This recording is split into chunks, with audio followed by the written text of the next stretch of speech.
All right, guys, welcome back. Jimmy Leads. I'm really excited today. I'm pumped up. I've got more energy than usual. We're going to get involved with the content strategy video today. Got a lot of useful information. I want to thank you for subscribing to the channel as well. We're upgrading. I've got a mic now to improve on that audio quality. I've gotten some great feedback on that.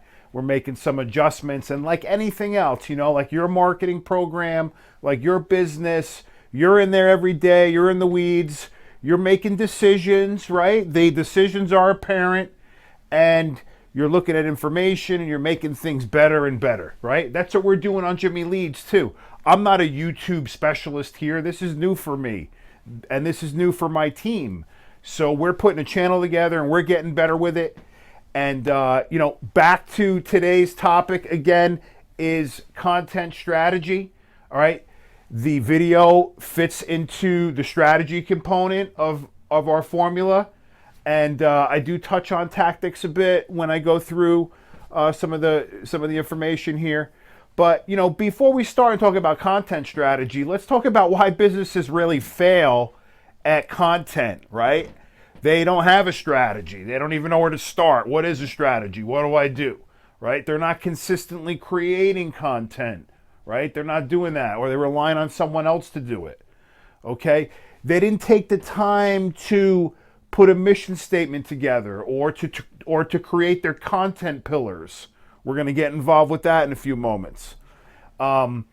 They don't tap into the subject matter expert of the business, of the space, that really knows how things are going and where the little switches are and how things are going to evolve, and that overall look and vision on where the business could be and how the environment is changing and where they're going to fit into that. You don't have that subject matter expert feeding you topics and feeding you information. That's where people kind of lose it a bit. And they're not using the right tools to deploy content and utilize content in various marketing channels. Okay.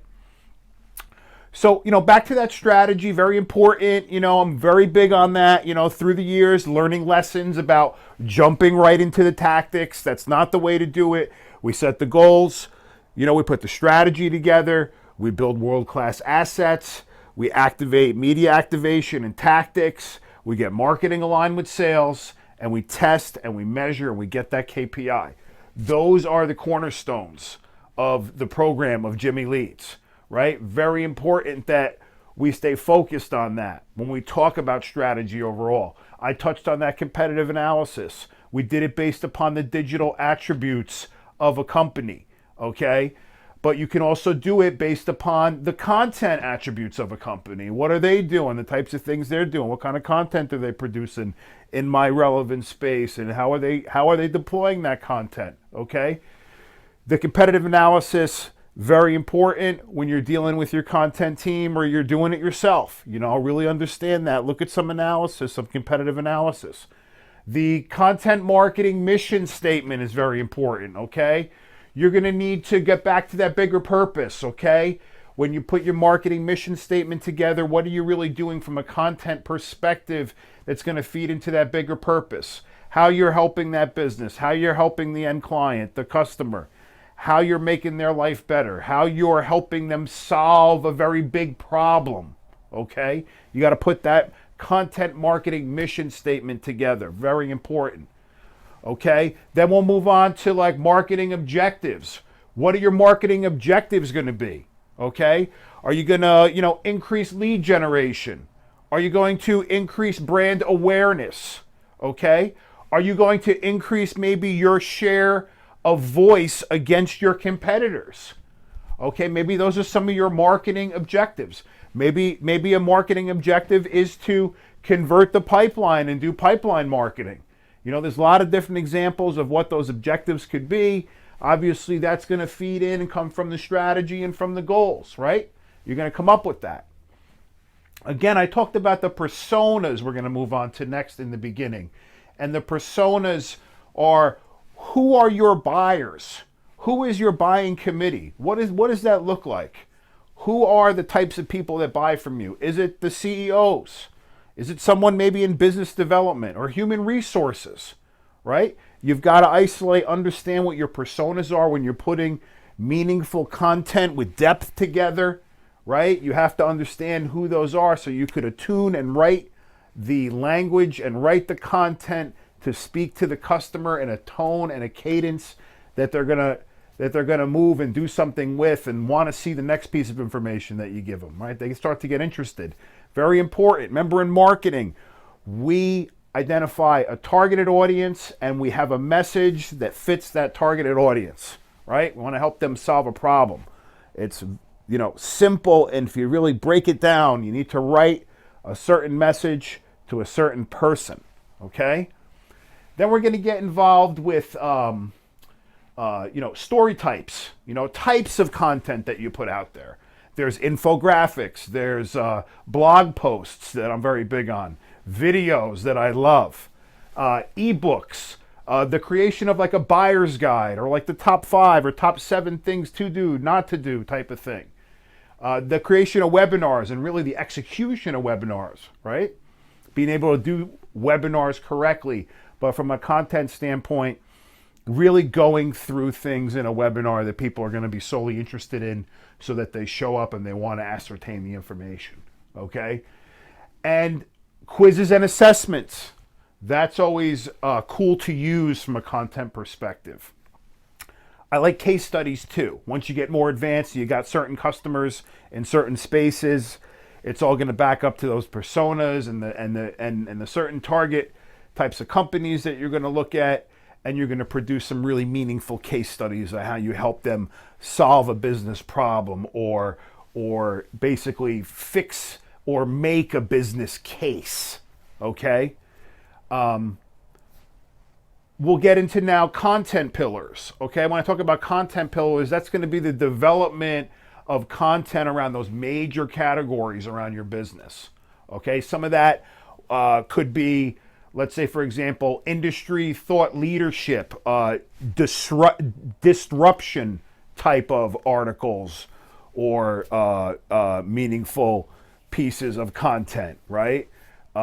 Some content or again, the pillar, a major pillar that content will fall under would be like a major unique differentiator of your company. Okay, that could be a content pillar. Then you can have another value proposition that is a content pillar as well. For example, it may be the general feeling of unease or something else. But defining your strategy, doing your competitive analysis, and knowing your space and getting really involved with that subject matter expert, right? Because that's who really is going to help you develop this.